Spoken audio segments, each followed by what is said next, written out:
Marko, samo ime? Sven. Nikad nisi imao iskustva sa ovim modom? Ne. Nikad, sa bilo kojim Call of Duty-em? Ne, ja nisam nikad igrao ovu igru. Nikad nisi, čekaj, nisi nikad igrao Call of Duty baš ili?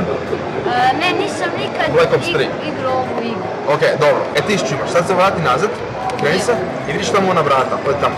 Evo tu možeš kupiti neko oružje, ako želiš kupiti to, evo, kupi sa F i otvori vrata ovo, isto sa F. Sa F, F. Tak, to. Zombi, nemam pojma gdje su, ali imaš 0 bodova, a treba 1250 da otvoriš neka nova vrata. Ja mislim stav. Tu su ti, ja mislim da su ti prvo monu. Eto, to, ovo je, kleknuo sam, gotovo ovo je. Dosta za danas. Kako sam prestrašio, kako mu je ruka odšla. Ruke! Nemoj! Nemoj me naprijed.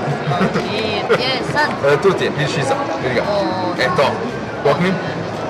A sam pogodim. Sa desnim klikom možeš ciljati onak, znaš ono. Treća runda je, sad ti je još više njih i još su brže. Di bi bili, evo ga tamo je preputa. Vidiš ga preputa tamo. Tamo skroz tamo.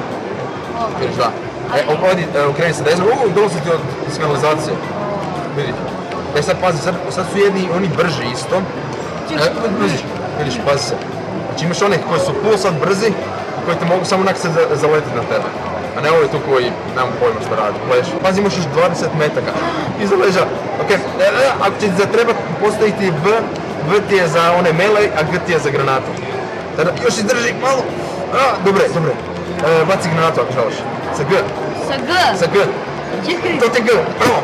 Yes! Ok, dobre. Tamo će sad onaj kuknu, nemoj zamojići na granatu. Pukni, nemaš metaka više. Čekaj. Bježi.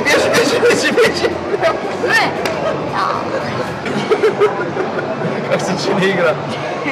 Dobro, ja. Dobro ti, a? Kako se čini igrat na ovome tu? Jako dobro. Jako dobro, a?